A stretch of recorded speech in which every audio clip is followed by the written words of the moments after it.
Good morning. तर आमच्या घरात असं किचन कट्ट्यावरती आमची खेळणी वगैरे बुक्स वगैरे पण असतात आणि शार्वीसोबत जेवण बनवणं खूप जास्त डिफिकल्ट असतं, कारण मी जेवण बनवायला घेतलं की ती पायाजवळ येऊन उभी राहते. पण असो, कामं तर आपल्याला करावीच लागतात.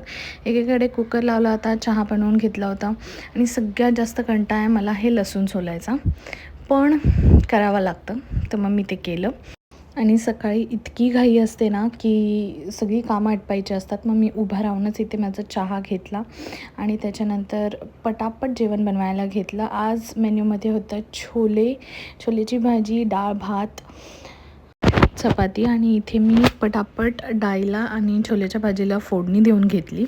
आणि आज मम्मी येणार होती माझी, सो मी खूप खुश होती, कारण शार्वीला सांभाळायला एक जण लागतं आणि मम्मी आल्यावरती मला काहीच टेन्शन नसतं. सो ती आली आणि तिने आमच्यासाठी गाजरचा हलवा आणलेला.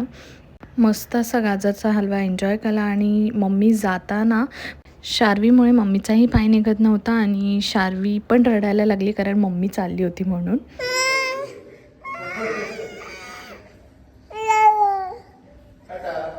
मम्मीला बाय बाय करून आम्ही निघालो होतो शिवानीकडे आणि तिथे मी लाँग व्हिडिओ शूट केला आहे, तर ते बघायला विसरू नका. मी लवकरच तो अपलोड करेन.